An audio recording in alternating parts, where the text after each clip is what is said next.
তবে আপনারা বড় ভাগ্যবান যে আল্লাহ তাআলা আপনাদেরকে ভালোবেসে এখানে পবিত্র মজলিসে আসার এবং বসার তৌফিক দান করেছেন। বলুন আলহামদুলিল্লাহ। আজ আমরা আহলুস সুন্নাত ওয়াল জামাত যে টাইম আমাদের উপর দিয়ে অতিবাহিত হচ্ছে, এহেন টাইমে আহলুস সুন্নাত ওয়াল জামাতের উপরে দৃঢ়বদ্ধ থাকা বিশাল একটা কারামত। এই জন্য কোন বুজুর্গানে দিন বলেছেন আল ইস্তেকামাতু ফাওকাল কারামা। একটা আল্লাহর ওলি নিজের পূর্ণ জীবনে ফরজ তো দূরের কথা কোন সুন্নত জিনিস ছেড়ে দেয়নি। ফরজের উপরে তো আমল করে, নিজের জীবন দশাতে কোন সুন্নতকে ছেড়ে দেয়নি। তো ওলামায়ে কেরাম বলেছেন যে এটা সব থেকে বড় কারামত। আকাশে উড়ে যাওয়া, পানির উপরে জায়নামাজ বিছিয়ে নামাজ পড়া, এটা কারামত নয়। সব থেকে বড় কারামত হলো নিজের আকীদার উপরে দৃঢ়বদ্ধ থেকে নবী মুস্তাফার পূর্ণ শরীয়ত এবং পূর্ণ সুন্নাতের উপরে আমল করে দেখানো। এটা হলো সব থেকে বড় কারামত। বুঝতে পারলেন? আচ্ছা, আপনারা ওখানে দাঁড়িয়ে আছেন তাড়াতাড়ি পালিয়ে যাওয়ার জন্য না জায়গা পাননি তার জন্য? গেটে দাঁড়িয়ে আছেন, অনেক জায়গা আছে, দেখে বসে যান। আমি তো সকলের নাম জানছি না যে নাম ধরে ডাকবো। আপনারা যিনারা গেটে দাঁড়িয়ে আছেন আমি সকলের নাম জানছি না, কারণ ভোটার লিস্ট তো আমার হাতে নেই। এখানে অনেক জায়গা ফাঁকা আছে, বসে যান, কারণ প্যান্ডেলের উদ্দেশ্যেই তো এসেছেন। আর মা বল তোমরা চিল্লাচার্জি করিও না, আগুন লাগেনি আর অক্সিজেনের অভাব নাই। এসব মেয়ে ছেলে এমনই একটা জিনিস, যারা জাহাজেও ঝগড়া করে। বেটা ছেলে তো চুপে, কিন্তু ওরা জাহাজেও ঝগড়া করে। এত উঁচাই কেন উঠছে, নিচে যেতে পারে না? জাহাজ মানে তো উপর দিন উঠবে। তো যাক, তোমরা চুপচাপ থাকো, সারা রাত বক্তব্য হবে না, তারপরে সিন্নি বাড়ি চলে যাবে। আর যারা শুনছে তাদেরকে ভালো করে শুনতে দাও। এহলো আহলুস সুন্নাত ওয়াল জামাত শুধু পশ্চিমবঙ্গের মধ্যে নয়, পৃথিবীর মধ্যে নবী পাক সাল্লাল্লাহু আলাইহি ওয়াসাল্লামের প্রতিশ্রুতি অনুযায়ী সঠিক লাইনে আছে, তার নাম আহলুস সুন্নাত ওয়াল জামাত। এহলো আহলুস সুন্নাত ওয়াল জামাতকে বিভিন্ন সময়ে বিভিন্ন রূপ ধারণ করে শয়তান একে উচ্ছেদ করার চেষ্টা করেছিল, কিন্তু কখনো লাভবান হয়নি। আজ সব থেকে বেশি প্রশ্ন যে মযহাবের উপরে করা যাচ্ছে তার নাম হলো আহলুস সুন্নাত ওয়াল জামাত। আমরা যদি ভাত খাওয়ার আগে পানি খাই তো তাও প্রশ্ন করে, পানি খাওয়ার পর যদি ভাত খাই তো তাও প্রশ্ন করে। এক কথাই সমস্ত শয়তান এক প্ল্যাটফর্মে এসে একটা জিনিসের উপরে একমত হয়েছে যে যে কোনো উপায়ে আহলুস সুন্নাত ওয়াল জামাতের ইয়ংকে পথভ্রষ্ট করো, তো অটোমেটিক তার গার্জিয়ানরাও পথভ্রষ্ট হয়ে যাবে। এখনকার এই জামানায় 2023-এ 24 হয়ে গেছে, কে কখন যে হয়েছে বলা মুশকিল। সন্তান হয়েছে তাই জানতে পারে না, বাপ কেরালায় আছে, বাড়িতে ছেলে হয়ে গেছে। তো 2024 আজ সমস্ত বাতিল 72টা ফেরকা শয়তানের রূপ ধারণ করে আপনার সমস্ত ভালো কাজের উপরে তারা প্রতিবাদ করছে। তাদের কাজ কি? কিছু আলেম, ওদেরকে তো আলেম বলাও ভুল, কারণ মাদ্রাসায় এক লাইন পড়েনি। কোরআন ও হাদিসের প্রকাশ্য অপব্যাখ্যা করে মানুষের পথভ্রষ্ট করছে, কিন্তু মানুষ বুঝতে পারছে না। প্রকাশ্য। কোরআন ও হাদিসের অনেক মসলাই ওলামায়ে কেরামের ইখতিলাফ আছে, ওটা ঠিক আছে, কিন্তু প্রকাশ্য কেউ যদি কোরআনের নাসে সারির উপরে প্রতিবাদ করে, নাসে সারির খেলাফ কেউ যদি মন্তব্য করে, তো ওকে মুসলমান বলা যাবে না, ও ইসলাম থেকে বেরিয়ে যাবে। কিন্তু আমাদের যুবক সমাজকে আমরা লাইনে আনতে পারলাম না। আজ কিছু কিছু আবর ডেট ফেল মৌলবি ইন্টারনেটে বক্তব্য দিয়ে বেড়াইছে, যাদের কষা টিপলে দুধ বের হবে। এক লাইন রিডিং পড়তে জানে না কোরআন শরীফ, অথচ মৌলবীর নামে বিক্রি হচ্ছে। ঠিক না বেঠি? আর এগুলা আমাদের পশ্চিমবঙ্গে দেখতে পাওয়া যাচ্ছে। আর কিছু ডেট ফেল মানুষ আছে যে হেন ডেট ফেল বক্তার বক্তব্য শুনছে, কোনটা ভালো কোনটা খারাপ বুঝতে পারছে না। আসুন আমি আমার আকীদার উপরে কোরআন থেকে কয়েকটি কথা বলবো। আমরা আহলুস সুন্নাত ওয়াল জামাত, আমাদের দলিল হলো কোরআন এবং হাদিস। একটা সন্তান মায়ের দুধ কতদিন খেতে পাবে, এর একটা বিধান আছে না নেই? না এটা মা বাপের ইচ্ছার উপরে?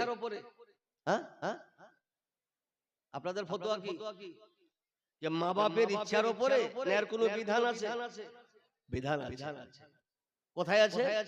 কোরআন বলছে ওয়াল ওয়ালিদাতু ইউরদিনা আওলাদাহুন্না হাওলাইনে কামিলাইন। কোরআন বলে এই যে একটা মা জননী নিজের সন্তানকে 2 বছর দুধ পান করাতে পারবে। ক বছর? এটা কার বিধান? কোন মৌলবীর না কোরআনে? তো এর উপরে ঈমান আনা ফরজ না সুন্নত? ফরজ। বাংলাদেশের এক পাকা শয়তান ও মৌলবী, ভালো গিলা মৌলবী, খারাপ গিলা মৌলবী। এক লাইন মাদ্রাসায় পড়েনি, ও আবার জাল টপি পড়ে বক্তব্য দেয়। আর বক্তব্যতে কোনোদিন হাদিসও শুনতে পেলাম না। সেদিন একটা ছেলে দুটা হাদিস শুনে এলে, তো দুটা হাদিস দুটাই ভুল। ওর নাম হচ্ছে আব্দুর রাজ্জাক নাকি। ই হয় ডাইরেক্ট ইবলিসের নিজের ভাই, নাই তো ইবলিসের আজকার পক্ষের মার বেটা। ই কি বলেছে? আমি একাই শুনিনি, আপনার মতো যোগ্য অনেক লোক শুনেছে। ও বলেছে যে একটা সন্তান যতদিন ইচ্ছা ততদিন দুধ খাবে। বলেছে না? বলেছে। আর কোরআন কি বলছে? অনেক মা বোনের অভ্যাস আছে যে ছেলে বড় হয়েছে, যে মৌলভী সাহেব কাঁদছে, কি করব না, ব্রেক লাগাও। 2 বছরের ঊর্ধ্বে সন্তানকে দুধ পান করা যাবে না। এটা মৌলবীর ফতোয়া নয়, মসজিদের কমিটির ফতোয়া নয়, কোন ডাক্তারের ফতোয়া নয়। এটা স্বয়ং কোরআন বলছে যে একটা মা একটা সন্তানকে 2 বছরের ঊর্ধ্বে দুধ পান করাতে পাবে না। কিন্তু হুসমুটার বাচ্চা শয়তানের চাচারা বলছে যে যতদিন পারবে ততদিন। আমি বুঝে গেলাম যেটা কোনো মানুষের বিধান হতে পারে না, এটা বাঁদরের বাচ্চার বিধান হতে পারে। কারণ বাঁদরের বাচ্চার কোনো বিধান থাকে না। আর মারও বয়স যত, বাঁদরের বাচ্চারও বয়স তত। ও মাও হাঁটছে, ছেলে দুধ খেছে, বাঁদরের বাচ্চা গুলা। তুই মৌলবী নয়, গুলো বাঁদরেরই বাচ্চা হবে। যে কোরআনকে ওভারটেক করে সারা পৃথিবীর মুসলমানের ঈমানকে নষ্ট করার জন্য ইন্টারনেটে ফতোয়া দিয়ে ভাইরাল করেছে যে একটা ছেলে যতদিন চাইবে দুধ খাবে। এর মানে ও এখনো মাদুদ খায়।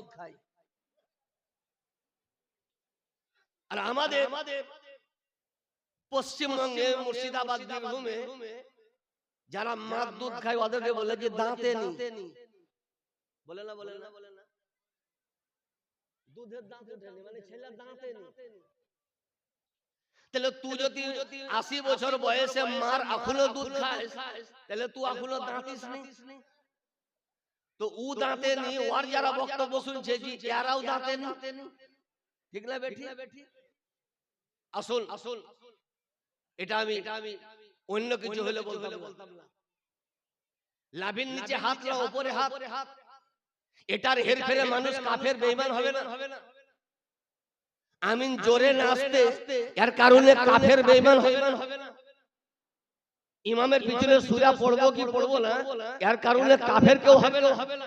কিন্তু কেউ যদি কোরআনের উপরে ডাইরেক্ট খেলাফ করে তো আমার ফতোয়া লাগবে না, আপনারাই ফতোয়া দিয়ে দিবেন যে মৌলভী সাহেব কাফের। বলবে না? আরো আসুন, আজ আলহামদুলিল্লাহ আমরা মাজার মানি কমিটির চাপে নয়, নবী মুস্তাফার আদেশ অনুযায়ী। নবী বলেছেন তাই আমরা মাজার মানি, নবী মুস্তাফা জিয়ারত করেছেন তাই আমরা জিয়ারত করি। সাহাবায়ে কেরাম মাজার জিয়ারত করেছেন তার জন্য আমরা গুনাহগার মাজার জিয়ারত করি, নিজের ইচ্ছাই করি না। কিন্তু বর্ধমানের এক রেলের কয়লা চোর মৌলভী এখনো দাড়ি বেঁধেনি। তো সেদিন বলছে যে মৌলভী সাহেব দাড়ি বেঁধেনি তো কি করব, ইন্টারনেট আমাকে লয়। ওরা তো আমাদের কথা বলবে না, জানে যে সার্জেন যে কোনো টাইমে অপারেশন করবে। ওরা তো মাদ্রাসায় পড়া বলবে না। এই তিনটা ভারত পশ্চিমবঙ্গের তিনটা, একটা বর্ধমানের, এক 24 পরগনার হোসমোটা, আর এই জলঙ্গির, তিনটা এরা মাদ্রাসা পড়া নয়, এরা স্কুলে পড়তো। একটা বর্ধমানে পড়তো আর একটা বেলডাঙ্গাতে পড়তো, প্যান্ট শার্ট পড়া। ওদের কথা আমি বলছি। আমাদের সমাজ কত নিচে নেমে গেছে। তো তিনজনে যুক্তি করলো যে এক কাজ কর, মমতা তো চাকরি বন্ধ করে দিয়েছে, চাকরি হবে না, তো পড়ে লাভ কি, চাকরি তো হবে না। আমরা জেনারেল লাইনের শিক্ষিত, চাকরি তো হবে না, তো কিছু তো করি খেতে হবে। তো শিক্ষিত মানুষ রাজমিস্ত্রির কাজে গেলেও পারবো না, মাঠেও পাট খাটতে পারবো না। ওদের কথা বলছি আমি। একটো ইয়াসিন ডাবচোর, মুমতাজুল হোসমোটা, আর ই দাঁতে নেই আবর ডেট ফেল, তিনটাই।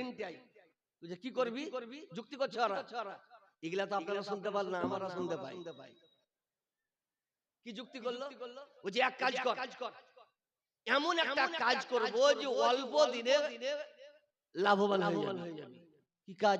চিন্তাই করবি। না, মুসলমানের সমাজে ঢোকার একটাই লাইন, ভাই তুমি বড় আলেম হও, ঢুকে যাবা, তাড়াতাড়ি সবাই চিনবে, বড় আলেম হলে। আর নচেত কোরআন ও হাদিসের ডাইরেক্ট খেলাফ কথা বলো, ওয়ার থেকে তুমি আগে পৌঁছে যাবা। মানে এক্সপ্রেস বন্ধ করে মালগাড়ি পাস করে দিবে। এরা বের করলো। ইয়াসিন বলেছে, কি বলেছে? যে আহলুস সুন্নাত ওয়াল জামাত গুটখাখোর। ঠিক আছে, গুটখা খায়, গুটখা হারাম নয়, খায়। কিন্তু উজি কাকখোর এটা কাউকে বলেনি। কাক বুঝেন তো? কাওয়া খাওয়া যায় না যায়? ওরা যে জামাতের লোক, দেওবন্দি জামাতের 6টা বড় আলেমের মধ্যে একটা বড় আলেমের নাম হলো রশিদ আহমদ গাঙ্গোহী। এরা ইংরেজের দালালি করে ভারতটাকে নষ্ট করার পরিকল্পনা করেছিল। 6টা আলেম, এলো 6টা আলেমের মাথার উপরে কাফেরের ফতোয়া দিয়ে সারা পৃথিবীর মানুষকে সজাগ করে দিয়েছিল। উনি হলেন আলা হযরত রাদিয়াল্লাহু আনহু। কে ওরাও বলছে যে হানফি, আমরা বলছি হানফি, উল্টা হক উল্টা বাতিল। ভারতের মানুষ বুঝতে পারে না, এই জন্য আলা হযরত নিজের বেরলির চটায়ে বসে সারা পৃথিবীকে লাইন দেখিয়ে দিয়েছিল যে দেওবন্দ যারা বলে ওরা অরিজিনাল হানফি নয়, ওরা হলো পাকা কাকা। রশিদ আহমদ গাঙ্গোহী ফতোয়ায়ে রশিদিয়াতে লিখেছে। আর বাপের আলেম কি লিখেছে? ওকে প্রশ্ন করা গেল যে জাগে মারুফা, তুমি আমাকে ফারসি শিখাবা? আমি অপারেশন করিয়ে লোকে। জাগে মারুফা এটা হচ্ছে ফারসি শব্দ। কি শব্দ? জাগ বলা হয় কাককে, আর মারুফা মানে প্রচলিত। আমরা কাক বললে কি বুঝি? চিড়িয়াখানা, লেবাননের, বাইবেলের এই যে কাক, মুরগির বাচ্চা বলে আসে, ছাগলের বাচ্চা বলে আসে, এই কাক, কাওয়া। তাকে ফারসিতে জাগে মারুফা বলে। কি বলে? ওদের বইয়ে লেখা আছে, কিন্তু এই পাতাও পড়েনি। রশিদ আহমদ গাঙ্গুহিকে প্রশ্ন করা গেল যে জাগে মারুফা খানা জায়েজ হ্যায় या नहीं, খাওয়া যাবে না যাবে না? যে খাওয়া যাওয়া তো বড় কথা, সবের কাম নেকি পাবা। আমাদের কেউ গুটকা খেলে তো বলছে যে হারাম, আর তুমি যে বইয়ে লেখা যে পড়ে খাওয়া যায়, ওই রশিদ আহমদ গাঙ্গুহির ফতোয়ায়ে রশিদিয়াতে লিখছে কি, ওকে প্রশ্ন করা গেল রশিদ আহমদ গাঙ্গুহিকে, দেওবন্দের বড় আলেম, এখনো বইয়ে লেখা আছে। কি প্রশ্ন করা গেল যে মৌলভী আমাদের সমাজে সবে বারাতে হালুয়া রুটি তৈরি হয়, মুহররমে খিচুড়ি তৈরি হয়, বড় পীর সাহেব খাজা হিন্দাল ওলি সুবহানাল্লাহ ফাতিহাতে ফাতিহা আমরা করি, হুজুর সৈয়দ মাসুর আহমদ কালিমি চিশতিউল কাদের ফাতিহাতে পায়েস করি, এগুলা খাওয়া জায়েজ কি না জায়েজ? মানুষ জানতে চাইছে। তো কি লিখছে? না জায়েজ। আর ওই পৃষ্ঠাতে আরেকটা ফতোয়া জিজ্ঞাসা করা গেল যে হোলি দিওয়ালি কালী এর প্রসাদ খাওয়া জায়েজ কি না জায়েজ? তুঝে জি জায়েজ। যার সমাজে প্রসাদ খাওয়া যায় ও কোন মন্দিরের ঠাকুর না মৌলভী নিজে নিজে সমীক্ষা করুন। যে প্রসাদ খাওয়াকে জায়েজ, হালুয়া খাওয়াকে নাজায়েজ বলতে পারে, তো মুসলমানে আছে না কোন সোমনাথ মন্দিরের ঠাকুর আছে? নিজে নিজে চিন্তা করুন। এদের জন্ম হাসপাতালে না কোন মন্দিরে, আল্লাহ জানে। আজ আমরা মাজার মানি, কিন্তু কেউ কেউ সিস্টেমের বাইরে মাজার মানে। তার দায়িত্ব ওলামা নয়, তার দায়িত্ব ওলামা নয়, একটা সিস্টেম আছে। এখন কোন মেয়ে ছেলে যদি এসি আজ অনেক ওসমানপুরের লোক আমার উপর হয়তো রাখবে, কিন্তু আল্লাহর রহমতে মেন লোক রাখে না। আমার চাচা আলহাজ আমজাদ সাহেব আমার উপর রাখবে, তখন হুজুর আসেননি, আমার ওস্তাদুল উলামা শাইখুল কুররা হুজুর আসেননি। এখানে একটা কি বলে দরগা, আর আমি নতুন এসেছি, তখন আমিও দাঁতিয়ে নি। তো মেয়ে ছেলেরা ওখানে মান্নত মানত, তো সিস্টেমের বাইরে, যা কোন দিকে আমি যাচ্ছি না, সিস্টেমের বাইরে। তো আমি দেখলাম যে এটা প্রকাশ্য শরীয়তের খেলাফ। অর্ধঙ্গ উলঙ্গ মেয়েরা এখানে এসে মানত মানতো, আর ওটাকেই ভাবতো যে আমি হাদিস ও কোরআনের মোতাবেক আমল করছি। আমি পরামর্শ করে বলেছিলাম এটাকে ভাঙলে বিশাল একটা সওয়াবের উত্তরাধিকারী হবে। আজ ভেঙে কত পরিষ্কার হয়েছে, ঠিক না বেঠি? যে কোন ভূত থাকবে কোন জিন থাকবে, চাচা বললে ভূতে যদি ধরে তো আমাকে ধরবে। এখনো আল্লাহ হায়াত দাঁড়ায় চলে আসে, এখনো বেঁচে আছে, কোন ভূতের বাপও আসতে পারে। সিস্টেম আছে মাজার আমরা মানি। মাজার মানা সিস্টেম হলো এই কে যে আল্লাহর ওলির জীবদ্দশায় আপনি যত ডিসটেন্সে দুনিয়াতে সাক্ষাৎ করতেন, ইন্তেকালের পর তত ডিসটেন্স বজায় রেখে ওনার জিয়ারত করুন। মাজার জিয়ারত করা নবীর সুন্নাত, মাজার জিয়ারত করা সাহাবীর সুন্নাত। নবী শুধু বলেননি, মাজার জিয়ারত করে সারা পৃথিবীকে দেখিয়েছে। হাদিসের মধ্যে উহুদ যুদ্ধে যে সাহাবায়ে কেরাম নিজের পবিত্র জান আল্লাহর রাস্তায় উৎসর্গ করেছিলেন, ওনাদের মাজারে নবী মুস্তাফা বছরে একবার জিয়ারত করতে যেতেন। কখন যেতেন? তাহলে বছরে মাজার যাওয়া এটা নবীর সুন্নাত। আজ আলহামদুলিল্লাহ প্রতি মাসে নয়, 6 মাসে নয়, আমরা বছরে 5ই ফাল্গুন পালন করি। এটাও হাদিসের বাইরে নয়, এটাও হাদিসের পক্ষে, বলুন সুবহানাল্লাহ। নবী বছরে একবার যেতেন উহুদে শহীদ যিনারা হয়েছিলেন ওনাদের মাজার জিয়ারত করতে। তাহলে বোঝা গেল মাজার জিয়ারত করা নবীর সুন্নাত। আর শুধু নবী জিয়ারত করেননি, নবী বলেছেন কাদ নাহাইতুকুম আন জিয়ারাতিল কুবুর ফাজুরুহা ফাইন্নাহা তুজাহিদু ফিদ দুনিয়া ওয়া তুযাক্কিরুল আখিরা। নবী বলেছেন যে আমি কিছুদিনের জন্য মাজার জিয়ারত নিষেধ করেছিলাম, কিন্তু আজ থেকে অনুমতি দিচ্ছি কিয়ামত পর্যন্ত তোমরা মাজার জিয়ারত করতে থাকো। আত্মীয় স্বজন ইন্তেকাল করেছে, কবর জিয়ারত করো। আল্লাহর ওলি ইন্তেকাল করেছে, মাজার জিয়ারত করো। তাহলে বোঝা গেল মাজার জিয়ারত এটা হাদিস মোতাবেক। কিন্তু বর্ধমানের মিহিদানা কি বলেছে জানেন? এই বলেছে যে মাজার জিয়ারত, কবর জিয়ারত আর পূজা দুটাই সমান। আমাদের মতন গরিবকে ছেড়ে দেন, গুনাহগারকে ছেড়ে দেন। নবী কবর জিয়ারত করেছেন না করেননি? নবী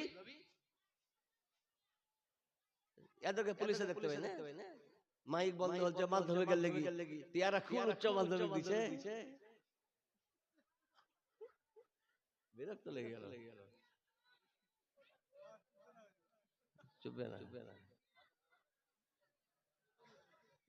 বলতে না চাচ্ছিলাম, বিরক্ত লাগছে। আমরা রাত জাগা মানুষ, এই যে পাশ থেকে লোকমা দিছে, মানে বিরক্তর কথা। তো নবী মাজার জিয়ারত করেছেন, আর কেউ যদি বলে যে মাজার জিয়ারত করা আর পূজা করা দুটাই সমান, তো সে মৌলবীকে ফতোয়া দিল না নবীকে? আর যে নবীকে ফতোয়া দিবে ও মুসলমান না পাকা কাফের? মোবাইলে বলেছে যে সুন্নিদের কোনো কাজ নাই, বাপ মইল, আত্মীয় স্বজন মইল, মৌলবী ভাড়াই করে জিয়ারত করাইছে, মানে পূজা করাইছে। তাহলে পূজা নবী মুস্তাফাকে পূজারি বলল, আর যে নবীকে পূজারি বলল সে মুমিন হতে পারে না, সে পাকা কাফের। আর এই হলো কাফেরদের সুবহানাল্লাহ আজ বক্তব্য দুনিয়ার মানুষ শুনছে। তবে ঠিক হবে। এই হলো মাজার। আমরা মান্নত মানি, মুরগি, হাঁস, ছাগল, গরু ইত্যাদি মানি। আজমির শরীফে, পাথর চাপড়িতে মান্নত মানি। মান্নত মানা জায়েজ আছে, আমরা মানি। তো এহেন মান্নতের মুরগি, হাঁস, জানোয়ার যেগুলো উৎসর্গ করি, এটা খাওয়া যায় না জায়েজ? তো ও বলেছে যে না জায়েজ। আপনারা শুনেছেন না জায়েজ। দলিল কি? কোরআন থেকে দিচ্ছে। এবার কোরআন থেকে দলিল দিচ্ছে, এই ঠিক দিচ্ছে না বেঠিক দিচ্ছে, একটা সাধারণ মানুষ তো কম্পেয়ার করতে পারে না। ঠিক না বেঠিক? পারবে না। ভাবছে কোরআন থেকে ঠিকই বলছে, কোরআন থেকে ঠিকই বলছে। আল্লাহ তাআলা কোরআন শরীফে অনেক কিছু হারাম করেছেন, তার মধ্যে একই জায়গাতে চারটা জিনিসকে হারাম করেছে। অনেক হারাম করেছে। জিনা হারাম, সুদ হারাম, ব্যভিচার হারাম, মিথ্যা হারাম, চুগলি হারাম, এগুলো সব হারামের লিস্ট। কিন্তু একই জায়গাতে আল্লাহ তাআলা চারটা জিনিসকে হারাম করেছেন। কি? কোরআন বলে হুররিমাত আলাইকুমুল মাইতাতু ওয়াদ-দামু ওয়া লাহমুল খিনজির ওয়া মা উহিল্লা বিহি লিগাইরিল্লাহ। আল্লাহ বলছেন হারাম করে দেওয়া হলো তোমাদের প্রতি মৃত বস্তু। মুরগি জীবিত আছে, জব করে খাওয়া যায়, মরে গেলে খাওয়া যাবে না। গরু জীবিত আছে, জব করে খাওয়া যায়, মরে গেলে খাওয়া যাবে না। ওয়াদ-দাম, আর রক্ত খাওয়া হারাম। ওয়া লাহমুল খিনজির, আর শুকরের মাংস খাওয়া হারাম। কটা হলো? চারটা হয়ে গেল, তিনটা। এতদূর ঠিক বলেছে। যাই হোক, বাংলা থেকে হোক বা মুখস্থ করি হোক বা মিলাদ শুনি হোক, এতদূর ঠিক বলেছে। চতুর্থ নাম্বার এমন ভুল বলছে যে পুরা কোরআনের খেলাফ। চতুর্থ নাম্বার কোরআন বলে ওমা উহিল্লা বিহি, আর ওটাও হারাম যেটা আল্লাহর নাম ছাড়া অন্য নামে জব করা হয়েছে। উহিল্লা মানে জব করা। কেন এই আয়াত কোরআনে নাজিল হলো? খালি রিডিং পড়লে হয় না, হাদিস শুধু তরজমা পড়লে হয় না। হাদিস পড়তে গেলে 18টা বিদ্যা অর্জন করতে হবে। হাদিসটা নবী কেন বললেন, কোন জায়গাতে বললেন, কাকে বললেন, কিসের কারণে বললেন, এতটা ইতিহাস জানতে হবে, তবে একটা হাদিস বোঝা যায়। নেট থেকে তো সার্চ করে নিছো হাদিস। কোরআন পড়তে গেলে শানে নুজুল জানতে হবে, যে আয়াতটা কেন নাজিল হলো, কেন নাজিল হলো। এটা মুমিনের জন্য না কাফেরের জন্য, এটা নির্দিষ্ট টাইমের জন্য না অনির্দিষ্ট টাইমের জন্য, এটা নাসিখ না মানসুখ, অনেক বিদ্যা জানতে হবে, তবে একটা কোরআনের আয়াত পড়া যাবে। প্রথমে আরবের কাফেররা জানোয়ার জব করত, নিজের প্রতিমার নামে, নিজের মূর্তির নামে, নিজের দেবতার নামে জব করত। তাদের হাজার হাজার দেবতার মধ্যে দুটো দেবতা বেশি প্রসিদ্ধ ছিল, একটার নাম হলো লাত আর একটার নাম হলো উজ্জা। কি বললাম? লাত আর উজ্জা, এদের নামে জব করত। আমরা যেমন বলি বিসমিল্লাহি আল্লাহু আকবার, তেমন ওরা বলে বিসমিল্লাহি ওয়াল উজ্জা। লাত এবং উজ্জার নামে জব। আল্লাহ এইটা হারাম করলো যে আল্লাহর নাম ব্যতীত অন্য কাউরির নামে জানোয়ার যদি জবাই করা যায় তো এহেন জানোয়ার খাওয়া যাবে। আমরা পাথর চাপড়িতে মান্নত মানি কিন্তু দাতা বাবার নামে জানোয়ার জবাই করি না। আজমির শরীফে মান্নত মানি কিন্তু খাজা হিন্দাল ওলির নামে জানোয়ার জবাই করি না। বড় পীর আব্দুল কাদের জিলানী রাদিয়াল্লাহু নামে মান্নত মানি কিন্তু গরু জবাইয়ের টাইমে উনার নাম আমরা নেই না। পান্ডুয়ার আল্লাহর ওলির নামে মান্নত তো মানি কিন্তু জবাই করার টাইমে উনার নাম নেই না। সুবহানাল্লাহ। সিরাজউদ্দিন আখিয়া পাকের নামে মান্নত তো মানি কিন্তু উনার নামে জানোয়ার জবাই করি না। বাবা ওসমানের নামে মান্নত তো মানি ইনার নামে জবাই করি না। তাহলে বুঝা গেল কোরআন আমাদেরটা হারাম বলেনি, আরবেরটা হারাম বলেছে। ওটা ওখানে ফতোয়া দাও, হিন্দুস্তানে তোমার ফতোয়া চলবে। হয়তো বলেন যে মৌলভী সাহেব কাকে বিশ্বাস করব? তোমাকে বিশ্বাস করব না ওকে বিশ্বাস করব? তুমি যে ঠিক বললা তো কে দলিল আছে? মানুষ বলতে পারে যে তুমি যে ঠিক বলছো তাই আর প্রমাণ কি? আসুন আমি আমারও নিব না, আমি ওরও নিব না। এমন একটা আলেম যাকে সারা পৃথিবীর আলেমরা মানে, ফারাজি মানে, দেওবন্দি মানে, জামাতি মানে, পিস্তিভি মানে, और 7 গোষ্ঠী মানে, রাজ্জাক মানে, और মা বাপ 14 গোষ্ঠী মানে।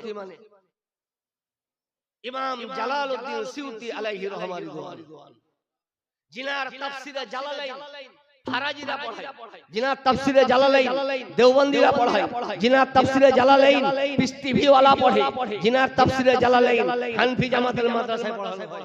প্রত্যেক জামাতের মাদ্রাসায় তাফসিরে জালালাইন পড়ানো হয়। আমি উনাকে বলবো যে হুজুর ওমা উহিল্লা বেহিলে গায়রিল্লাহর মানে কি? উনি বলছেন ওমা উহিল্লা আই যুবিহা আলা ইসমে গায়রিহি। এখানে উহিল্লা মানে জবহ করা। হুজুর কেমন? উনি বলছে ওয়াল ইহলাল, উহিল্লা এসে ইহলাল থেকে। এত গ্রামার তো ওরা পড়েনি, নিজেই তো গ্রামার, তো কি গ্রামার পড়বে? উহিল্লা এসে ইহলাল থেকে, আর ইহলাল বলে উঁচু আওয়াজ করাকে। এই জন্য প্রথম দিনের চাঁদকে হেলাল বলে। চাঁদের আরবি 3টি। কটি বললাম? একটা আরবি হলো হেলাল, একটা আরবি হলো বদরুন, একটা আরবি হলো কামারুন। কটা বললাম? কার নাম বললাম? চাঁদের। হেলাল কোন চাঁদকে বলে? প্রথম যে চাঁদটা উঠলো, উদিত হলো, ওকে হেলাল বলে। পূর্ণিমার চাঁদকে বদরুন বলে। 15 তারিখের চাঁদকে বদরুন বলে, আর বাকি টাইমে চাঁদকে কামারুন বলে। এত ডিকশনারি আর বাপও দেখেনি, কারণ ওর বাপও জোকারি করে, ও জোকারি করে। 3টা চাঁদের নাম। তো প্রথম দিনের চাঁদকে হেলাল কেন বলে? 29 রোজাতে চাঁদ উঠে গেছে, ইফতারের পর সব জামে মসজিদে ছাদে উঠেছে। আমার হুজুরকে জিজ্ঞাসা করছে, হুজুর কাল ঈদ হবে, তো চাঁদ দেখাও, যদি চাঁদ হয় তো ঈদ হবে, চাঁদ না হলে ঈদ হবে না। যেমন চাঁদ উঠেছে তো আরবে তখন চিল্লিয়ে উঠতো, চেঁচিয়ে উঠতো, এই চাঁদ হয়েছে। বুঝতে পারলেন তো? এই জন্য ওই চাঁদটাকে হেলাল বলে। হেলাল মানে রফউস সাউত ইনদা রুইয়াতিল কামার। চাঁদ দেখার টাইমে উঁচু আওয়াজ করাকে হেলাল বলে। কিন্তু কোরআন এখানে কি বলতে চাইছে? ওমা উহিল্লা। আল্লামা ইমাম জালালউদ্দিন সিউতি বর্ণনা দিচ্ছেন, আল ইহলাল হুয়া রাফউস সাউত ওয়া কানু ইয়ারফাউনা ইনদা যাবহি লিআলিহাতিহি। এখানে ইহলাল মানে হচ্ছে উঁচু আওয়াজ করা। তদানীন্তন কালে আরবের কাফেররা জানোয়ার জবাই করার টাইমে নিজের মূর্তির নাম নিত। এটা আল্লাহ নিষেধ করেছে যে জানোয়ার জবাই করো লাত ও উজ্জার নামে নয়, মুরগি জবাই করো লাত ও উজ্জার নামে নয়, গরু জবাই করো লাত ও উজ্জার নামে নয়। জবাই করতে গেলে আল্লাহর নাম নিতে হবে, জবাই করতে হবে একমাত্র আল্লাহর নাম নিতে হবে। আজ আলহামদুলিল্লাহ আমরা জবাই করি, নবীর নাম নেই না, জবাই করি পীর সাহেবের নাম নেই না, জবাই করি তো আল্লাহর নাম নেই। এটা হারাম নয়। তো কোরআন বলেছে আলাদা হারাম, আর এই চৈত্র মাসের সেল বলছে আলাদা হারাম। অপব্যাখ্যা হলো কি হলো না? বলতে চাচ্ছিলাম যে টাইমে আমরা আরেকটা জিনিস, খুব গুরুত্বপূর্ণ জিনিস তার উপরে প্রশ্ন করে, সেটা হলো হানফি জামাতে দরুদ পড়ে, যারা এই দরুদ পেলে করতে। আমরা দরুদ পড়ি ই দরুদ পেলে কোথায়? হাদিসে নাই। তুমি দরুদের কি বুঝো? আজ আহলুস সুন্নাত ওয়াল জামাত ছাড়া পৃথিবীতে যত রামরামানির ক্যালেন্ডারের মতন বাতিল ফেরকা বেরিয়েছে, একটা জামাতও দরুদ কাকে বলে জানে না। আর যদি জানে তো আমার কাছে আসবেও না। দরুদ কাকে বলে জানে। তো যখন তুমি দরুদই জানো না, তো দরুদের উপরে প্রশ্ন কেন করো? সে কোন একটা লোক বুঝলেন ইমামের ভুল ধরেছে, ইমামের ভুল, তো বিচার বসেছে। ইমামের ভুল ধরেছে কি? ফজরের নামাজে ইমাম সাহেব সূরা রহমানে 5 জায়গায় ভুল করেছে। বিচার বসলো, ওকে ডাকলো যে বলো কোন জায়গায় ভুল। সেরকম যদি ভুল হয় তো নামাজ ঘুরাবো। তো বলছে যে আমি তো নিজেই সূরা রহমান জানি না। আরে তুই যদি সূরা রহমান না জানি 5 জায়গায় ভুল ধরিস, তো জানলে কয় জায়গায় ধরবি? ফারাজি তুমি তো নিজেই দরুদ বুঝো না, দেওবন্দি তুমি নিজেই দরুদ বুঝো না, ডাবচোর তুমি তো নিজেই দরুদ বুঝো না, তো এখানে দরুদের উপরে প্রশ্ন কেন করো? আসুন ওরা বলে যে দুনিয়াতে একটাই দরুদ। কটা দরুদ? একটাই। কোন দরুদ? দরুদে ইব্রাহিম। দরুদে ইব্রাহিম এটা আকিকা দিয়ে নাম, হাদিসের নাম নয়। দরুদে ইব্রাহিম আকিকা দিয়ে নাম, হাদিসের নাম। এবার আসুন দরুদে ইব্রাহিমটাই দরুদ, ওদের কথা অনুযায়ী। নবী মুস্তাফা বলেছেন যে ব্যক্তির সামনে আমার নাম উচ্চারিত হলো আর সে আমার উপরে দরুদ পড়লো না, তো সে হলো জাহান্নামী। নবীর নাম উচ্চারণ হলো আর দরুদ হলো না, তো নবী বলছে বখিলু, কৃপণ। দেওবন্দিরা নবীর নাম শুনে দরুদ পড়ে, ফারাজিরা নবীর নাম শুনে দরুদ পড়ে, সুন্নিরা নবীর নাম শুনে দরুদ পড়ে। কি দরুদ? সবাই ফারাজিও বলে সাল্লাল্লাহু আলাইহি ওয়াসাল্লাম, দেওবন্দি বলে সাল্লাল্লাহু আলাইহি ওয়াসাল্লাম। আমি তাদেরকে বলবো যে এই দরুদ তুমি পেলা কোথায়? নবীর নাম শুনে তোমরা দরুদে ইব্রাহিম কেন পড়ো না? কারণ তারা জানে যে দিনে 3 বার যদি নবীর নাম শোনা যায় তো দরুদে ইব্রাহিম পড়তে 2.5 ঘন্টা টাইম লাগবে। একবার নবীর নাম শুনলে আল্লাহুম্মা সাল্লি আলা মুহাম্মাদ ওয়া আলা আলি কামা সাল্লাইতা আলা ইব্রাহিম, আরেকবার নবীর নাম উচ্চারণ হলো, তো 2-3 বার নবীর নাম শুনলে দরুদ পড়তেই তো 1.5 ঘন্টা লাগবে। আর কাজ কখন করবে? এই জন্য ওরা একটা দরুদের উপরে একমত হয়েছে, সেটা হলো সাল্লাল্লাহু আলাইহি ওয়াসাল্লাম।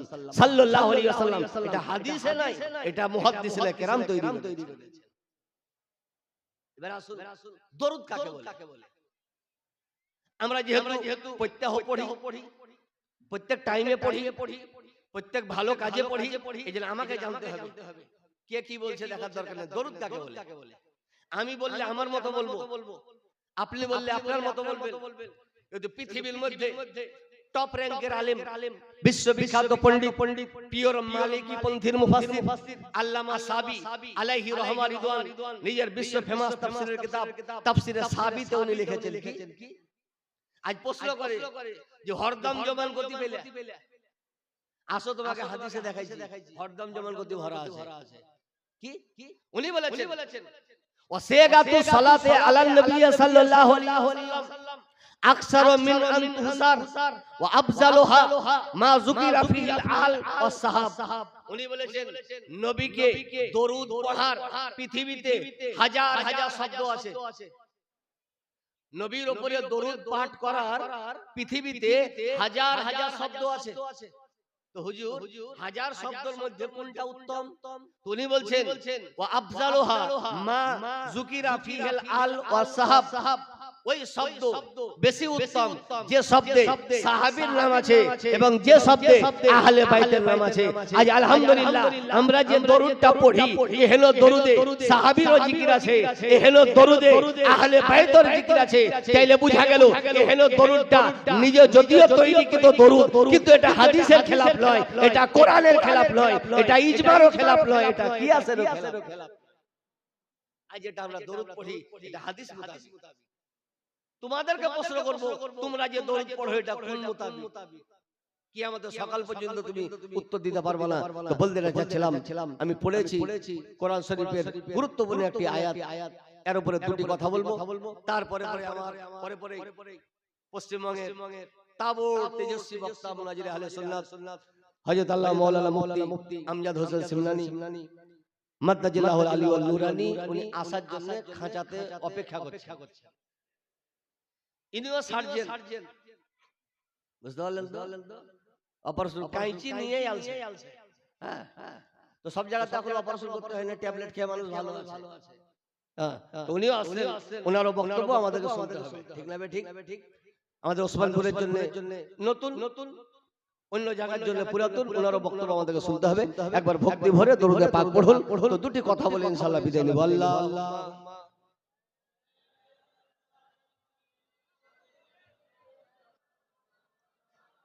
ওয়ালা আলে সাইয়্যিদিনা মাওলানা মুহাম্মদ সাল্লাল্লাহু আলাইহি ওয়াসাল্লাম। আমরা মুসলমান দরুদ পড়ি, লোকেও পড়ে, কিন্তু দরুদের গুরুত্ব দিয়ে আমরা দরুদ পড়ি না। মৌলভী পড়াইছে, আমরা পড়ছি, লোকে পড়ছে, আমরা পড়ছি।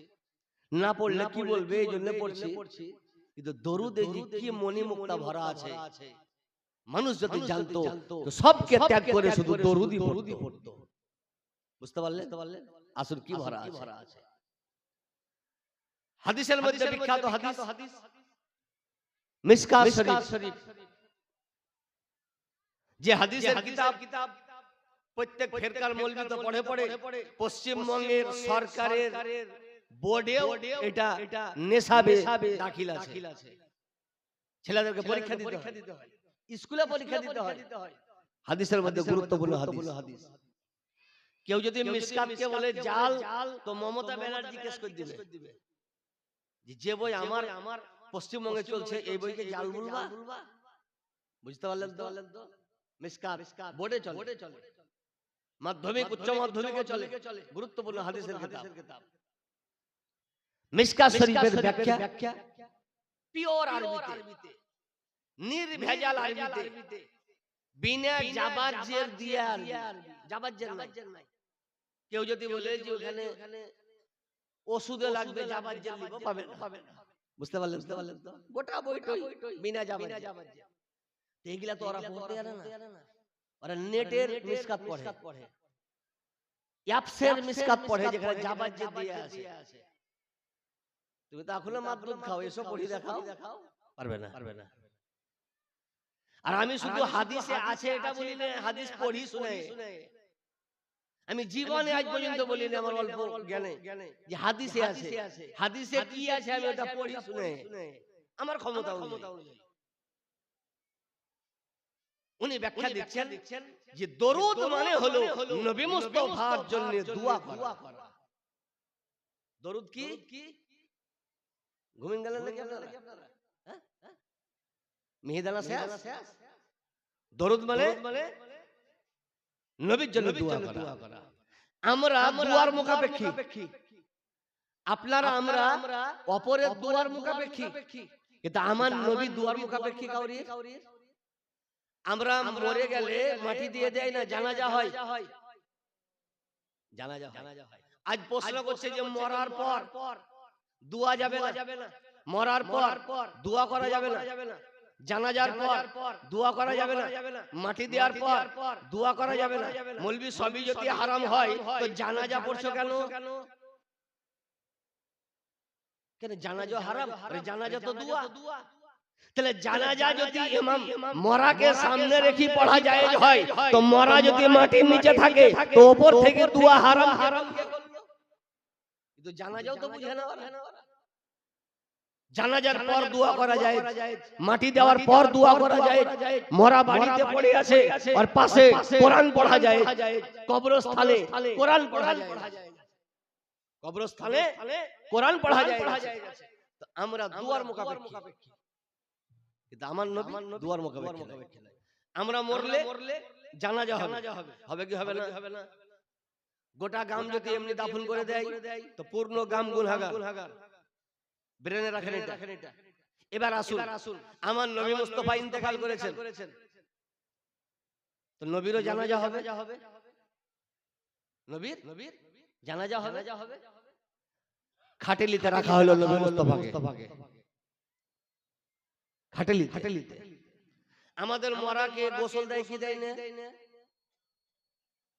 গোসল দেয় না, দেয় না? আপনারা মরাও দেখেননি? তো চিড়িয়াখানা নিয়ে যেতে হবে আপনাদেরকে।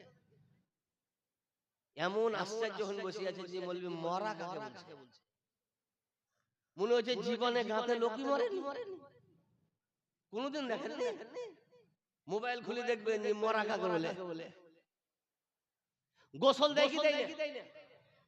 মাস্টার সাহেব গোসল দেয়। কেন গোসল দেয়? তো শরীয়তের ফতোয়া হলো যে নাপাক অপবিত্র ওর উপরে দেখতে পাও না, কিন্তু শরীয়তের তরফ থেকে সে অপবিত্র। গোসল দাও। ঠিক। নবীর ইন্তেকাল হলো, হযরত আবু বকর সিদ্দিক রাদিয়াল্লাহু আনহু দূরে ছিলেন। উনি এলেন, নবীর চেহারায় আনোয়ার থেকে চাদর হটালেন। আমার মতো তিন পাতা পড়া মৌলভী না। আফজালুল বাশার বাদাল আম্বিয়া বিতাহকিক জিনার কথা প্রতি জুম্মার খুতবায় উচ্চারণ হচ্ছে। আমার নাম জুম্মার খুতবায় নিলে নামাজ হবে, আর উনাদের নাম যদি না নেওয়া হয় তো নেকি কমে যাবে। উনাদের নাম আর আমাদের নাম বাটা আছে না নাই? আছে। আবু বকর সিদ্দিক এলেন, বুখারী শরীফের হাদিস। নবীর চেহারায় আনোয়ার থেকে, নূরানী চেহারা থেকে চাদর হটালেন আর কপালে চুমা দিলেন। বুখারী শরীফের হাদিস। এই হাদিস ফারাজি তোমরা পড়ো না? চুমা দিলেন। তাহলে মরাকে চুমা দেওয়া জায়েজ। নবী মুস্তাফা মৃত সাহাবীকে চুমু দিয়েছেন, চুমু দেওয়া জায়েজ। তবে যাকে তাকে চুমা দেওয়া যায় না। তো বলবে যে মৌলভী সাহেব ভালো, মৌলভী সাহেব ফতোয়া দিয়েছে নিজের জায়গাতে। আবু বকর সিদ্দিক চাদর হটালেন আর কি বলছেন? ইয়া রাসূলুল্লাহ তিবতা হাইয়া ওয়া মাইয়াতা। বুখারী শরীফের শব্দ। হে আল্লাহর রাসূল, ইয়া রাসূলুল্লাহ, ইয়া হাবিবাল্লাহ, আপনি জীবিত অবস্থাতেও পবিত্র ছিলেন, ইন্তেকালের পরেও আপনি পবিত্র আছেন। বুখারী শরীফের হাদিস। মিটাও কলমে। আবু বকর সিদ্দিক ভুল বলেছে। ইয়া রাসূলুল্লাহ, আপনি জীবদ্দশাতেও পবিত্র, ইন্তেকালের পরেও আপনি পবিত্র। এটা তো হয়ে গেল। নবী মুস্তাফাকে খাটলিতে রাখা হলো, কে জানাজা পড়বে? মতভেদ শুরু হয়ে গেল। মুহাজির বলছে যে আমরা পড়ব, আমাদের ইসলামে কোরবানি বেশি আছে। আনসার বলছে আমাদের ইসলামকে বাড়াবার জন্য জান বেশি আমরা কোরবান করেছি। তোমরা এসো মক্কা থেকে, জায়গা আমরা দিয়েছি, তোমরা মাতৃভূমি ছেড়ে এসো, আমরা নিজের বিবিকে তালাক দিয়ে তোমাদের সঙ্গে বিবাহ দিয়েছি। নবীর পূর্ণ জীবন আমরা খেটেছি, জিহাদে আমাদের দান বেশি আছে, অন্য জায়গাতে আমাদের শ্রম বেশি আছে। জিহাদ শুরু হয়ে গেল। এরা বলছে আমরা উত্তরাধিকারী, আমাদের কেউ ইমাম পড়াবে। আনসার বলছে আমাদের পড়াবে, কেউ বলছে যে তাইফের লোক পড়াবে, কেউ বলছে নবীর নানার বংশের লোক পড়াবে, কেউ বলছে যে দাদর বংশের লোক পড়াবে, ওখানে শেরে খোদা, কেউ বলছে যে আবু বকর সিদ্দিক পড়াবে, কেউ বলছে ওমরে ফারুক পড়াবে, কেউ বলছে ওসমানে গনি পড়াবে, হযরত আলী রাদিয়াল্লাহু আনহু দৌড়ে এসে বলছে চুপে থাকো, কাউকে জানাজা পড়াতে হবে না। বলছে হুজুর কেন পড়াতে হবে না? তো উনি নবীর লাশকে সামনে রেখে বলছে ইয়া রাসূলুল্লাহ আনতা ইমামুনা হাইয়া ওয়া মাইয়াতা। হে নবী মুস্তাফা, আপনি জীবন দশাতেও সারা পৃথিবীর ইমাম, ইন্তেকালের পর সারা পৃথিবীর ইমামের ইমাম হয় না। হে নবী আপনি তো ইমাম আছেন, আপনার ইমামতি কে করবে? এই জন্য অন্য উম্মতের যে নামাজে জানাজা হয়, নবীর নামাজে জানাজা হবে না। নবীকে শুধু সালাম করে চলে এসো, ফেরেশতা সালাম করবে চলে এসো, সাহাবী সালাম করবে চলে এসো, মুহাজির সালাম করবে চলে এসো, আনসার সালাম করবে চলে এসো। তাহলে মানুষকে বোঝা উচিত ছিল যে নবী যদি আমাদের মতো মানুষ হলো তো নবীর জানাজা কেন হলো? নবীর জানাজা কেন হলো না? এখানেই বোঝা উচিত যে সাহাবী ফয়সালা করেছে যে নবী দেখতে তোমার মত, কিন্তু উম্মত তোমার বিধান আলাদা, নবী মুস্তাফার বিধান আলাদা। বুঝতে পারলেন? শুধু সালাম, আমাদের লাশকে রেখে যেতে বলে যে শামসুদ্দিন আসসালামু আলাইকুম, তালবিলিমে ফতোয়া দিবে জানাজা পড়লা না, কিন্তু সাহাবী ফতোয়া দিয়ে দিলেন যে নবীর জানাজা হবে না, নবীকে শুধু সালাম করে চলে এসো। তাহলে নবী দুয়ার মুখাপেক্ষী নয়। আল্লাহ বলছে হে আমার বান্দা, তুমি নবীকে দুয়ার উদ্দেশ্যে নিজের আখিরাতের পুঁজি বেশি করো। আল্লাহ তুমি লাইন করে দাও। আল্লাহ বলছে নবীর উপরে দরুদ পড়ো। দরুদ কি জিনিস আমি কি বুঝবো? যিনি মক্কা নগরে তদানীন্তনকালে চ্যাম্পিয়ন একজন মুহাদ্দিস আল্লামা মুল্লা আলী কারি আলাইহি রহমাতুল্লাহ, বিখ্যাত আলেম মুজাদ্দিদ এবং সারা পৃথিবীর ফেরকার মৌলবি মানে মুল্লা আলী কারি। উনি লিখছেন যে কোন বান্দা যখন দরুদ পড়ে তো দরুদ কি দিয়ে শুরু হয়? আউযু বিল্লাহি বিসমিল্লাহ দিয়ে। হ্যাঁ, আপনারা দরুদ শুরু করেন কি দিয়ে? হ্যাঁ, মনে নাই? দরুদ পড়েন না নাকি? এখনই তো চারবার আল্লাহুম্মা সাল্লি আলা, এতটুকুই। বাকি যা থাকলো তো থাকলো। এই আল্লাহুম্মা সাল্লি আলা, উনি বলেন কোন বান্দা যখন বলে আল্লাহুম্মা সাল্লি আলা, এর মানে কি? এতে ভরা কি আছে? উনি ব্যাখ্যা দিচ্ছেন যে কেউ যদি বলে আল্লাহুম্মা সাল্লি আলা, এর মানে সে নবীকে দোয়া করলো। কি দোয়া করলো? আল্লাহুম্মা আযিমহু ফিদ দুনিয়া বিইলাই যিকরিহি ওয়া ইজহারি দাওয়াতিহি ওয়া ইবকাই শরিয়াতিহি ওয়া ফিল আখিরাতি বিতাসবিহি ফি উম্মতিহি ওয়া তাযইফি আজরিহি ওয়া মাসুবাতি। এতটা কথা আল্লাহুম্মাতে ভরা আছে। হে আল্লাহ, আমার নবীকে দুনিয়াতে বড় করো, মহান করো, উচ্চ মর্যাদা নবী মুস্তাফাকে তুমি প্রদান করো। কি দিয়ে? বিইলাই যিকরিহি, নবীর জিকিরকে সারা পৃথিবীতে হাইলাইট। আল্লাহ বলছে হে আমার বান্দা, তুমি দোয়া করবা তবে নবীকে বড় করব না। তোমার জন্ম হয়নি তখন আমি নবীকে বড় করেছি, জমিন ও আসমান তৈরি করিনি তার আগে নবীকে বড় করেছি, আমি কোন সৃষ্টি তৈরি করিনি তার আগে আমি নবী মুস্তাফাকে বড় করেছি, তার আগে বড় করেছি। আদম নবী আলাইহিস সালাতু ওয়াস তাসলিম দুনিয়াতে প্রথম মানুষ। আদম নবীর জামানায় দুনিয়াতে কোনো মানুষ ছিল? সারা পৃথিবী ফাঁকা, রোডের ধারে জায়গা ফাঁকা, দামি জায়গা, লোক নাই। আদম নবী নিজের সন্তান শীষ নবী আলাইহিস সালাতু ওয়াস তাসলিমকে ওসিয়ত করছেন, বাপ ছেলেকে ওসিয়ত করছেন। কি ওসিয়ত? ইয়া বুনাইয়া, এ বেটা, ইজা যাকারতাল্লাহ ফাজকুর ইসমা মুহাম্মাদিন ইলা জামবিহি, এ আমার বেটা, তুমি যখন আল্লাহর নাম উচ্চারণ করবা তো আল্লাহর নামের সঙ্গে মুহাম্মদ রাসূলুল্লাহর নাম উচ্চারণ করিও। এই বাংলাদেশেরই বলেছে যে আমি দীর্ঘদিন অধ্যয়ন করার পরেও লা ইলাহা ইল্লাল্লাহ মুহাম্মদ রাসূলুল্লাহ এক জায়গায় দেখতে পেলাম না। আবে তুই তো পড়তে জানিস না, কি দেখবি? কাবা শরীফের যে গেলাপ চাদর, কাবা যে চাদরে ঢাকা আছে ওতে মোটা করে লেখা আছে লা ইলাহা ইল্লাল্লাহ মুহাম্মাদুর রাসূলুল্লাহ। এটা তো পড়তে জানেন না আরবি। আর আরেকটা জিনিস আমি বলে দিছি, বাংলাদেশের 12 আনা মৌলভী উর্দু পড়তে জানে না। কারণ আর হাই মাদ্রাসায় পড়া মৌলভী। আর কিছু আমাদের ভারতে এসে যারা পড়ে তারা উর্দু জানে, সবই জানে। আর যারা স্কুলে পড়ে হাদিসে পণ্ডিত হতে পারে, ফিকহাতে পণ্ডিত হতে পারে, তাফসীরে পণ্ডিত হতে পারে, কিন্তু বেশিরভাগ 12 আনাদের মৌলভী উর্দু পড়তে জানে না। আর উর্দু পড়তে গেলে ভারতে আসতে হবে, আর বাংলাদেশে উর্দু প্রচলিত নয়। যারা ভারতে পড়ে তারা উর্দু জানে। বুঝতে পারলেন তো আমার কথা? তুই তো আরবি পড়তে জানেন না আব্দুর রাজ্জাক, ইতো ইয়াসিন আরবি পড়তে জানে না। কাবা শরীফের গেলাপে লেখা আছে লা ইলাহা ইল্লাল্লাহু মুহাম্মাদুর রাসূলুল্লাহ। এরা তো আরব যায় খেজুরের দোকান গুনতে, আরব যায় জায়নামাজ কিনতে, আরব যায় তাসবিহ কিনতে, আরব যায় পাহাড়ে চাপার জন্য, আরব যায় জিন পাহাড় দেখার জন্য, আরব যায় উহুদ পাহাড় দেখার জন্য, আরব যায় হজ করতে নয়। বুখারী শরীফের ব্যাখ্যা, বিশ্ববিখ্যাত ব্যাখ্যা আল্লামা ইমাম আবুল ফাদল ইবনে হাজার আসকালানি আলাইহি রহমা রিদওয়ান, যিনি বুখারী শরীফের ব্যাখ্যা 21 বছর ধরে লিখেছেন। কত বছর ধরে? 21 বছর ধরে। ওই এতে লিখেছে যে নবী মুস্তাফা যে পতাকা যুদ্ধে ব্যবহার করত, নবী মুস্তাফা ওই পতাকাতেও লেখা ছিল লা ইলাহা ইল্লাল্লাহ মুহাম্মাদুর রাসূলুল্লাহ। এই হাদিসগুলো পড়েই না বলতে চাচ্ছিলাম। আদম নবী বেটাকে বলছে যে হে আমার বেটা, আল্লাহর নাম যখন তুমি বলবা তো আল্লাহর নামের সঙ্গে নবীর নাম উচ্চারণ করি। আদম নবী জামানায় আমার নবী আসেনি, মুসা নবীর জামানায় আমার নবী আসেননি, ঈসা রুহুল্লাহর জামানায় আমার নবী ছিলেন না। তো বেটা জিজ্ঞাসা করছে বাপকে, হে খোদা মুহাম্মদ কে?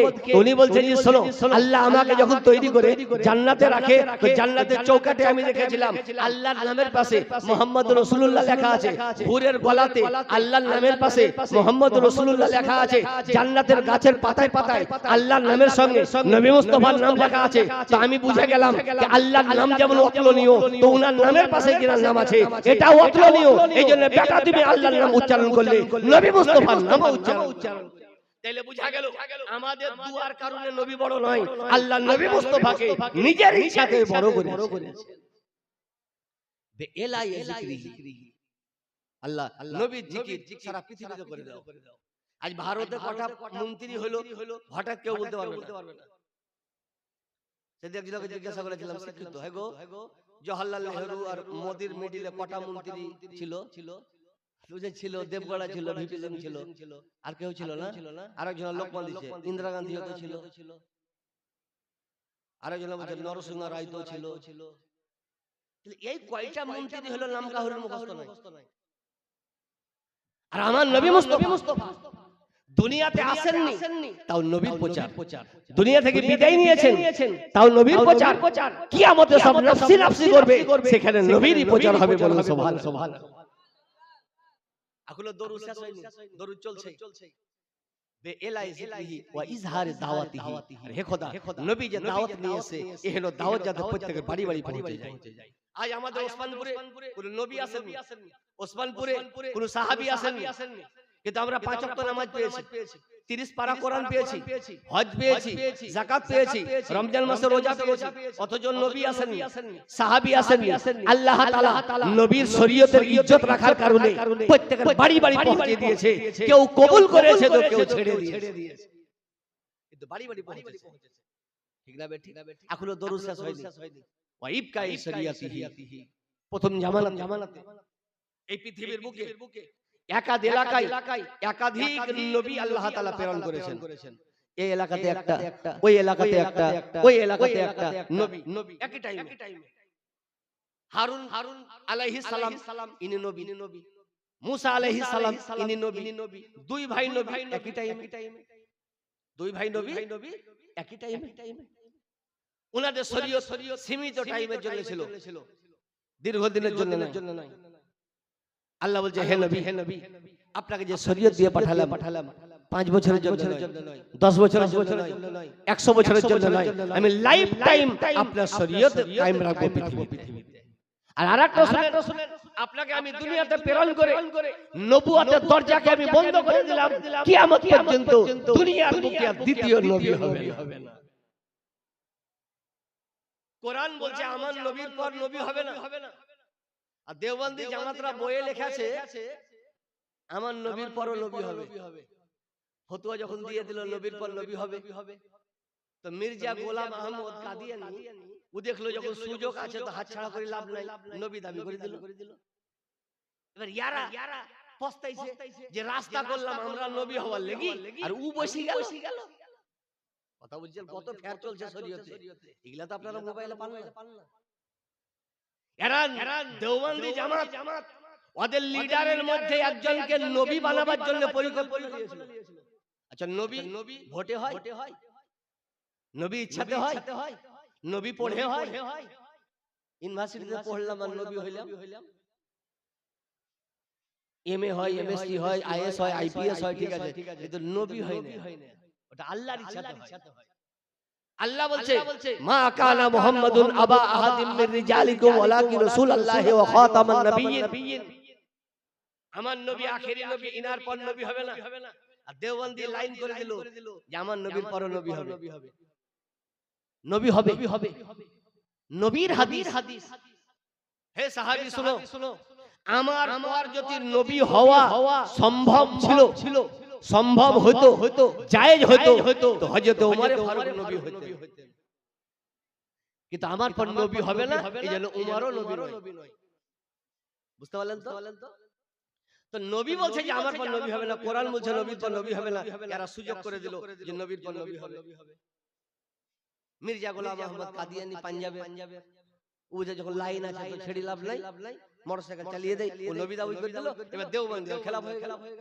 যে আমরা নবী হবার লাগি জায়গা পরিষ্কার করলাম আর তুই এসে দাঁড়িয়ে গেলি। ভিতরকার কথা আপনাকে বললাম, বলতে চাচ্ছিলাম ইবকাই শরিয়াতিহি, হে খোদা নবী যে শরীয়ত নিয়েছে এটা একটা লাইফ টাইম থাকে, এটা তো দুনিয়াতে হলো। আল্লাহ শুধু নবীকে দুনিয়াতে বড় করলে হবে না, নবীকে আখিরাতেও বড় করিও। আল্লাহ বলছে যে তুমি বলবা তবে আমি নবীকে দুনিয়াতেও বড় করেছি, নবীকে আখিরাতেও বড় করেছি। কি করে? বেতাসবিহি ফি উম্মতিহি, হে খোদা কাল মানুষ নবীর উম্মত যখন বলবে নফসি নফসি নফসি নফসি আমার কি হবে আমার কি হবে, হে খোদা এহেন শয্যাশায়ী টাইমে এমার্জেন্সি টাইমে নবীর শাফাআতকে কবুল করে আমাদেরকে তুমি জাহান্নাম থেকে মুক্তি দান করো।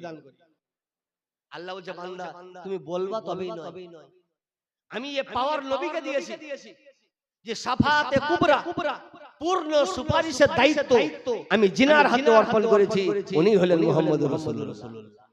কেমন করে একটা কথা বলে বিদায় দেব, সাইরাল ছেড়ে দেখলে বিদায় নিয়ে নেব। কি কি আমার নবী মেরাজে গেছিলেন, আল্লাহর সঙ্গে 90,000 কথা হয়েছিল, তার মধ্যে 30,000 গুপ্ত কথা হয়েছিল।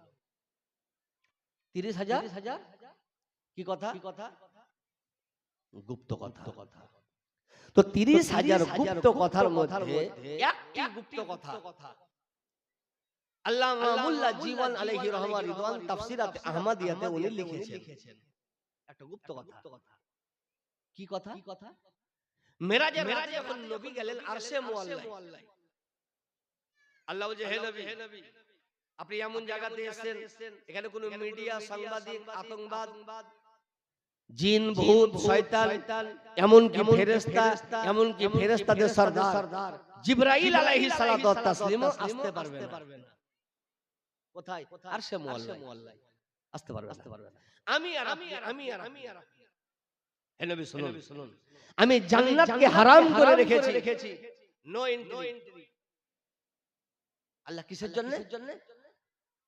আল্লাহ বলছেন যে যতক্ষণ পর্যন্ত আপনি জান্নাতে পদার্পণ না করবেন অন্য নবী পদার্পণ করতে পারবে না। শুধু তাই নয়, যতক্ষণ পর্যন্ত আপনার উম্মত জান্নাতে পা না রাখবে ততক্ষণ পর্যন্ত অন্য নবীর উম্মত জান্নাতে পা রাখতে পারবে না। তাহলে আল্লাহ নবীকে আখিরাতে বড় করছেন, নবী মুস্তাফা সিজদাতে যাবেন। আল্লাহ জিবরিল আমিনকে কয়েকটি কথা দিয়ে পাঠাবেন, হে জিবরিল আমিন আমার মাহবুব আমার বন্ধু আমার পিয়ারা জিনাকে তৈরি না করলে আমি কিছুই তৈরি করতাম না, নবী মুস্তাফার দরবারে যাও আর কয়েকটি কথা বলো। নবী সিজদায় কি কথা? ইয়া রাসূলুল্লাহ এ আল্লাহ রাসূল ইরফা রাসাক মাথা উত্তোলন করুন, ওয়া কুল তুসমা আপনি বলুন আল্লাহ শুনবে, ওয়া সালতুতা আপনি চান আল্লাহ দেবার জন্য রেডি হয়ে আছে, ওয়াসফাতু সাফা আপনি সাফাত করুন আল্লাহ কবুল করার জন্য সুবহানাল্লাহ রেডি হয়ে। তাহলে আমরা বলবো তবে নবী বড় নয়। আল্লাহ বলছে এই সুযোগে তোমরা কিছু নেকি উপার্জন করো। এই জন্য আল্লাহ তাআলা বিশাল একটা উপহার নিজের বান্দাকে দান করেছে, সেটা হলো এই তোমরা নবীর উপরে দরুদ পড়ো। কোরআন ঘোষণা করেছে ইন্নাল্লাহা ওয়া মালাইকাতুহু ইউসাল্লুনা আলান নবী ইয়া আইয়ুহাল্লাযিনা আমানু সাল্লু আলাইহি ওয়া সাল্লিমু তাসলিমা। শুধু দরুদ পড়লে হবে না, আল্লাহ বলছে নবীকে সালামও করো, সালাম করার মতো সালাম করো। আজ আলহামদুলিল্লাহ আমরা নবীকে সালাম করার মতো সালাম করি, এমনি করে যদি সালাম করে এটাও সালাম হলো, বসে যদি সালাম ওটাও সালাম হলো, কিন্তু ঘুমিন যদি আমি মাস্টার সাহেবকে সালাম করি অন্য লোক বলবে যে বেয়াদবি সালাম, বলবে না পায়ের উপরে পা তুলে যদি সালাম করি সালাম তো হলো কিন্তু বেয়াদবি। আল্লাহ বলছে ওয়া সাল্লিমু তাসলিমা নবীকে সালাম করার মতো সালাম করো। তো সালাম করার মতো সালাম ওকেই বলে যত আদবের সুবহানাল্লাহ স্টেজ আছে সবথেকে উন্নত মানের স্টেজ হলো দাঁড়িয়ে কাউকে সালাম করা। এই জন্য আহলে সুন্নাত ওয়াল জামাত নবীকে সালাম করে তো বসে সব সময় নয়, দাঁড়িয়ে সালাম করে সুবহানাল্লাহ। এটা কোরআন থেকে প্রমাণ। এ বলে বক্তব্য সমাপ্ত ঘোষণা করলাম। বলা ভাষার মাধ্যমে হয়ে থাকে ভুল ত্রুটি ক্ষমা প্রার্থী। ওমা আলাইনা ইল্লাল বালাগ।